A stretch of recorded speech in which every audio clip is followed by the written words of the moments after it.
Con el gusto de vernos nuevamente, con la oportunidad de poder meditar en la palabra, de buscar consejos en ella, de poder aprovecharla para nuestra vida. Ten la oportunidad en esta ocasión de, con libertad, tomar el tiempo para reflexionar en lo que hemos estado hablando sobre el tema de la tentación. La tentación, hemos dicho anteriormente que es una situación que viene de nuestra naturaleza, que Dios la permite, que Dios nos da junto con ella la salida, pero también es importante comprender cómo opera la tentación, cómo de pronto, digamos, su forma, su mecánica, su anatomía, su fisiología, su funcionamiento, todo eso hacia con nosotros. Entre más sepamos cómo actúa, podremos entonces nosotros estar ofreciendo una buena batalla, una buena estrategia, resolviendo cada una de esas cosas. Te doy la más cordial bienvenida, Centro Cristiano Peniel, una vez más, con este tema de integridad, con este tema para varones, con este tema en el cual siempre nos va a desafiar la palabra de Dios. Y pues bueno, el tema es la tentación. ¿Cómo opera la tentación? Nadie se despierta de un día para otro con una tentación nueva, como para que hoy se me ocurrió, o hoy se vino una tentación que no había tenido. La realidad es que seremos tentados en algo que ya sabíamos de antemano que íbamos a presentar esas batallas. Esto quiere decir que la tentación se da en un lado de nuestras debilidades. La debilidad nuestra es lo que nos hace caer o nos lleva a este punto de ser tentados en esa área. Al saber entonces que la tentación es algo que ya nosotros hemos experimentado o en lo cual hemos identificado en una debilidad, pues la tentación comienza por la mente. Meditemos en lo siguiente: todo lo que a nuestra vida llega tiene que pasar por nuestra mente. Lo analizamos, lo meditamos, lo pensamos, pues vemos el balance para poder decidir una cosa por la otra, tomamos decisiones en base a ese razonamiento, a las opciones que nos lleven. Nada pasa si primeramente no lo recibimos en nuestra mente. Es la entrada entonces a todo lo que nuestra vida lleva. Luego entonces es en el lugar donde la tentación va a trabajar. Ahora, 3 puntos que en esta ocasión vamos a abordar, incluso en el cual cómo estar cuidando que la tentación no gane terreno. Ciertamente, como aún mencionábamos la vez anterior, Martín Lutero decía: no podemos evitar que los pájaros vuelen sobre nuestra cabeza, las tentaciones a nuestro alrededor van a estar presentes, pero tenemos que aprender a que no aniden, a que no se queden en nosotros. Y la primera de las cosas que hay es, si hemos entendido, si conocemos, si estamos conscientes que la tentación entra por nuestra mente, luego entonces es importante en esta vida espiritual, en esta carrera que llevamos, poner los ojos en el lugar correcto. Hebreos capítulo 12, versículo 2, el escritor de Hebreos hace la mención de la importancia de enfocarnos en algo para caminar, para avanzar y despojarnos de lo que nos pudiera estorbar y continuar la carrera cristiana. Hebreos 12:2 dice lo siguiente: puestos los ojos en Jesús, el autor y consumador de la fe, el cual, por el gozo puesto delante de él, sufrió la cruz, menospreciando el oprobio, y se sentó a la diestra del trono de Dios. Si nosotros no nos enfocamos a eso, cualquier cosa nos va a distraer. Y la tentación viene a ser esa parte. Cuando nuestra mente no está enfocada en esto, cuando nuestra mente divaga, o sea, no tiene un pensamiento central, cuando nuestros pensamientos los dejamos volar y a lo que se nos pueda ocurrir, esto implica que entonces estamos desprotegidos de que algo extraño pudiera entrar a nuestra mente. Y eso extraño es parte de las cuestiones que la tentación puede abordarnos en debilidades que nosotros podamos tener. Esto es importante con respecto a lo que nuestra mente tiene. Se ha dicho en muchas ocasiones que la mente es como un músculo que si no lo ejercitamos se va deteriorando, se va obviamente atrofiando. Es lo que la palabra de atrofiar es, ya no funciona como debería ser. Y vamos a algo práctico. Si de acuerdo a la edad que cada quien vaya teniendo, creciendo, si mi cerebro no lo pongo a practicar matemáticas, a hacer lectura, a memorizar cosas, de pronto veré que ya no tengo tanta habilidad para hacer alguna operación de suma, resta o algo más. Olvido cosas fácilmente tal vez porque como no estoy practicando en una lectura o memorizando algo, y a veces hemos buscado el lado más fácil. Entre menos esfuerzo nos generan las cosas, se hace más práctico para nosotros en esta idea de facilidad de la vida.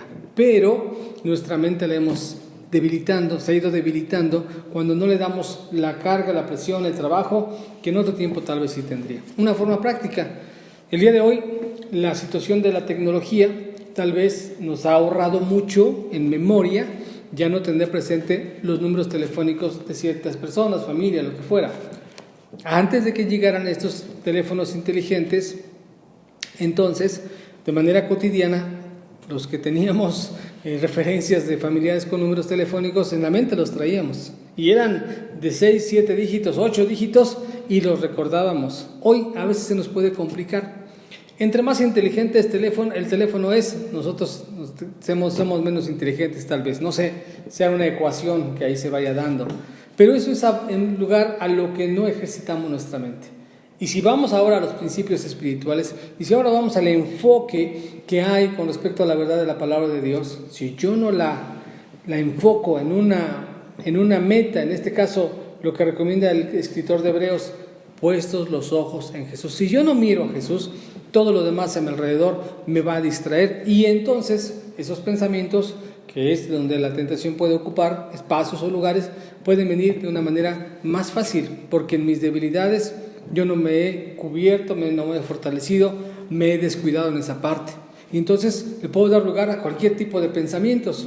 El apóstol Pablo, pensando en esto, el apóstol Pablo le escribe a los romanos en el capítulo 1, que desde el versículo 16 en adelante, cuando habla del Evangelio, que es poder de salvación, y dice en toda esa porción que él escribe que los hombres que conocieron la gloria de Dios, la cual se revela en su naturaleza, que no hay entonces no hay excusa para decir que no lo conocimos, pero por cuanto no le dimos o no le dieron la gloria a Dios, entonces Dios los entregó una mente reprobada.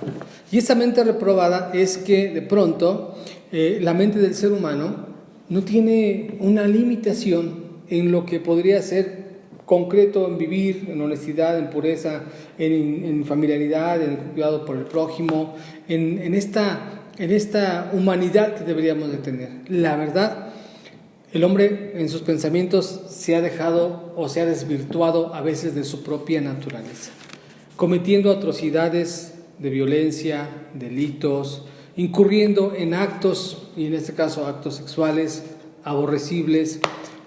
Y ahí la Biblia lo explica, y esto pareciera ser que lo estoy diciendo del mundo actual, aunque sé que es actual, pero lo dice hace más de 2000 años, en el año 35, 50 que escribe Pablo esta carta a los romanos, de nuestra era. Pero entonces la única verdad que demuestra es que la naturaleza del hombre es la misma, porque la Biblia, que es actual, que trata temas actuales, es sobre la naturaleza pecadora de nosotros como seres humanos. Pero el punto es que mientras que alguien no se enfoque a algo en particular, y en este caso a Jesucristo, que es nuestra guía, nuestro ejemplo, nuestro pensamiento puede divagar en muchas cosas y fácilmente la tentación puede entrar a nuestra vida. Los pensamientos entonces determinan nuestro actuar. Un proverbio dice: tal cual es su pensamiento, así es él. Y si entonces yo divago, cualquier cosa puede llegar en lo que yo pienso, porque eso se apega a mis debilidades, mis deseos, lo que quisiera, mis deleites, mis placeres. Y entonces una recomendación que hace la Biblia al respecto de estos pensamientos la dice en 2 de Corintios capítulo 10, voy a leer desde el versículo 4 y el versículo 5. Dice esto: porque las armas de nuestra milicia no son carnales, sino poderosas en Dios para la destrucción de fortalezas, derribando argumentos y toda altivez que se levanta contra el conocimiento de Dios y llevando cautivo todo pensamiento a la obediencia a Cristo. Si mis pensamientos no los llevo, no los entrego, no los pongo en lo que es cuanto a Dios, en lo que es su doctrina, en cuanto son sus principios, dice aquí que hay cosas que se van a levantar entonces en mi mente, y estas son fortalezas. Hay una palabra para esto con respecto a lo que está diciendo la Biblia, y esos son paradigmas. Un paradigma es una idea que pensamos que así han sido las cosas y así continuarán, porque así ha pasado, así se han hecho, y nadie la cuestiona, solamente la acepta como tal, y es un paradigma que pensamos no cambiará. Pero esto la Biblia le llama son fortalezas, y esto lo podemos traer, que el hombre puede pecar, porque como es pecador, pues no hay más que hacer que pecar. Y en esa justificación, esa fortaleza, se levanta nuestra mente y poder decir, por ejemplo, un pecado que tal vez por género, hablando de los varones, masculino, pudiera ser inherente, aparte de, es que el varón, el área sexual es donde más peca. Y como entonces decir, bueno, pues como yo también soy varón, pues veo por todos lados, veo a mujeres, me puede llamar la pornografía, es lo que más me puede interesar, pues somos varones final de cuentas, y es una fortaleza que yo estoy pensando y considerando o aceptando para que entonces no piense cambiar mi mentalidad. Pero la Biblia me enseña que hay armas, y hablando de armas es porque hay un combate, es porque hay una guerra, y dice que nuestras armas no son de carne y hueso, nuestra batalla no tiene que ver con las personas, no es en lo físico, dice, es en la mente, y ocupa dos palabras, dice, con pensamientos y con argumentos que se levantan contra el conocimiento de Dios. Y entonces eso ocurre en la mente. La batalla finalmente se trabaja aquí. Hace muchos años escuchaba de un varón que me decía que el taller del enemigo puede ser la mente del ser humano. El órgano sexual más importante del hombre, hablando de esta situación sexual y hablando de la debilidad que el varón puede tener más, ya que la atracción sexual en el varón comienza con los ojos, es en la mente y en los pensamientos del hombre. Mientras que le permita tener entrada. Lo que decíamos de esos pájaros que revuelan, como decía Martín Lutero, permitirle que hicieran nido aquí. Puedo hacer que salgan, claro, pero eso tiene que ver con que me enfoque a Cristo, como decía Hebreos 12:2, y a Cristo no en la cuestión religiosa, sino a Cristo en la cuestión del ejemplo, cómo vivió, qué enseñó, cuál fue el desafío que hay, lo que yo tengo que modificar para ser varón, para ser un esposo, un padre, un hijo, un siervo, un empleado, un jefe, de acuerdo a su voluntad. Y en eso es fijarme en ese modelo que Jesucristo puso. El poder llevar cautivo mis pensamientos y no dejar que anden despotricando, no dejar que se puedan desparpajadamente a lo que yo quiera pensar, sino ponerlo cautivo. Y eso de cautivo es guardado en un lugar. Los límites, muchos a la hora de hablar de esto a lo mejor digan, no, ya empezamos con eso y entonces me van a prohibir aquí, me van a prohibir allá. Los límites no son para coartar nuestras libertades, los límites son para protegernos. Piensa en lo siguiente, donde hoy tú vives, fuera rentada, fuera propia la casa en la que tú estás, donde tú habitas, ¿qué tan seguro te sentirías si donde te encuentras no hubiera algo que le protegiera? Ya fuera un portón, ya fuera una barda que la esté rodeando, ya fuera las propias 4 paredes donde tú hoy duermes. ¿Qué pensarías de esos límites que tienes? Que son dañinos porque no te permiten mirar las estrellas, porque no te permiten ventilar todo. ¿Qué pensarías? ¿Que te limitan? ¿Que te asfixian? ¿O que te protegen de que alguien se meta a la propiedad, de que alguien saque tus cosas, de las propias situaciones del clima, frío, calor, cualquier cosa que sea? Y entonces vas a cambiar tu enfoque. Los límites me protegen. Me protegen incluso de cosas que aún yo mismo pudiera hacer. Por ejemplo, la Biblia nos enseña de una ley moral que Dios estableció. Y todo el mundo la ha escuchado y la conoce. Y aún nuestro propio corazón sabe de esto. Y esa ley moral son los 10 mandamientos. Y digo que aún cualquier persona, creyente o no creyente, eso lo lleva guardado en el corazón. Porque nadie le puede enseñar a alguien que pecar o que matar, por ejemplo, hablando de pecados, que menciona los 10 mandamientos, es que no matarás. No porque sea creyente o no. Cuando alguien ha cometido algo así, su conciencia, dentro de sí, algo le está diciendo que no hizo bien. O al mentir. Y lo puede ver en un pequeño, lo podemos ver en un pequeñito. De bebés, de chiquitos, cuando empiezan a ser conscientes de su propio actuar y voluntad, hacen algo incorrecto y su conciencia les acusa para esconder o guardar algo. ¿Quién le dijo? ¿Quién le regañó? Dentro nuestro hay una conciencia y esa es la ley moral que revela la naturaleza nuestra. Y entonces En base a esto es comprender que los límites me van a proteger aún de mí mismo. Si yo voy con mis pensamientos cautivos a Cristo, si yo los coloco en un lugar reservados, guardados en eso, entonces esto me va a permitir evitar una batalla que no debería tener con las tentaciones. No tendría por qué de pronto embarañar mis pensamientos con ideas que di lugar, con ideas que puse en mi mente, puse en mi corazón. Y un ejemplo muy práctico. Si la naturaleza del varón es inclinada a pecados sexuales de cualquier índole, en pornografía, masturbación, en lascivia, en lujurias, en cualquiera de estas, por una debilidad física y humana que tenemos como varones, si yo soy más expuesto a imágenes, ideas, contexto que le dé lugar a mi mente, es obvio que la tentación será más fácil. Alguien escribió esta frase: 20 segundos de una imagen pornográfica, por lo menos 20 años en tu disco duro, en tu mente, en tu memoria. Porque la exposición a esto es lo que nos va a generar esta situación de deseos por la debilidad que el hombre pueda tener.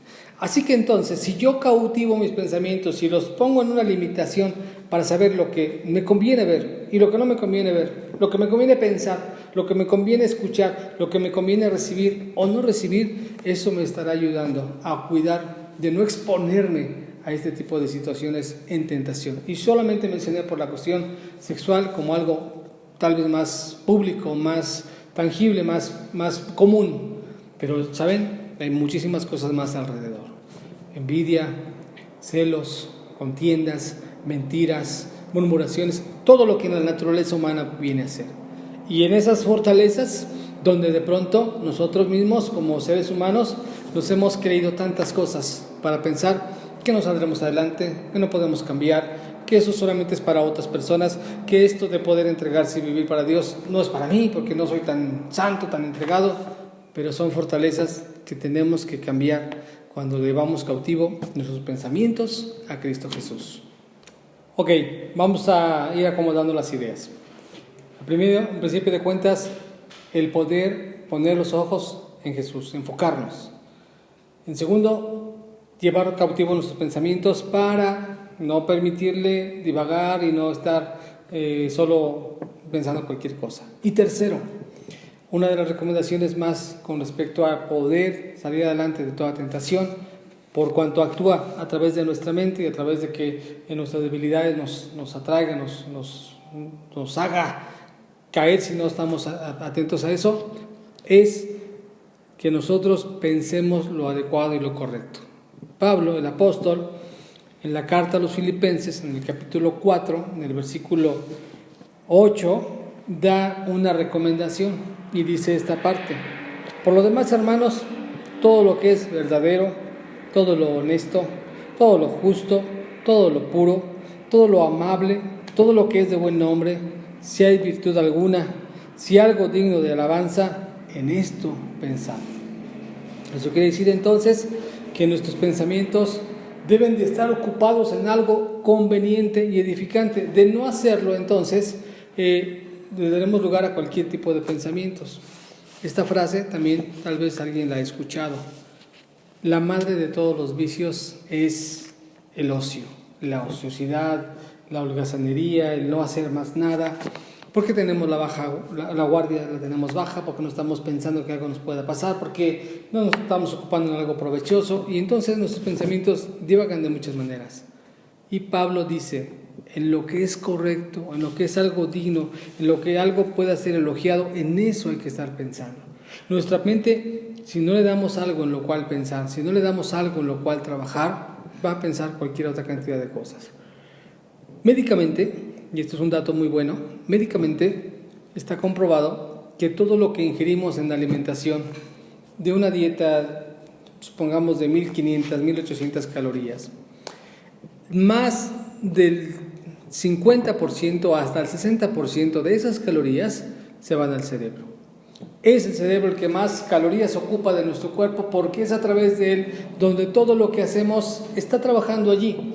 Este cerebro, esta computadora que tenemos, es lo que más energía nos consume para entonces darle la vida que llevamos, en lo físico, en lo mental, en lo espiritual, en todo lo que nos rodea, porque entonces es en la mente donde todo se genera, donde todo se va trabajando. Y claro, hoy a través de la palabra de Dios entendemos que el Espíritu, el nuestro ahora, que Cristo dejó en nosotros, el que nos permite habitar con Él aquí en esta comunión que tenemos, es lo que nos puede ayudar para que esta mente pueda ser transformada. En el principio de esta parte leíamos Hebreos 12:2, donde mencionaba, puesto los ojos en Jesús, el autor y el consumador de la fe. Y hay un verso que nos va a ayudar también a comprender la necesidad de que nuestros pensamientos y entendimiento puedan ser renovados para algo bueno en nuestra vida. Y eso está en la carta a los Romanos, capítulo 12, versículo 2. Pablo escribe lo siguiente.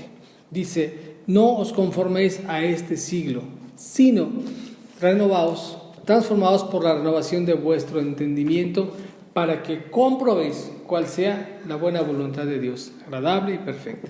Y la mención que hace es del entendimiento, del razonamiento, de lo que nosotros estamos mencionando para poder librarnos de la tentación y obviamente de poder caer. La tentación entonces es algo que vamos a enfrentar en lo que hemos estado platicando. La tentación es algo como parte de nuestra vida espiritual y humana que somos, que vamos a tener al día. Entonces necesitamos comprender tanto su actuar y cómo yo librarla. Y en esta ocasión, en nuestra plática, en conclusión de esto, hemos venido diciendo, hay que enfocarnos en una cosa, en un objetivo, poner los ojos en Jesús.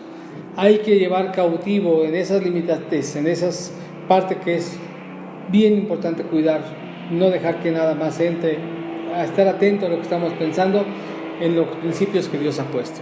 Y tercero, ocuparlo en algo provechoso, lo que sea adecuado, lo que sea conveniente.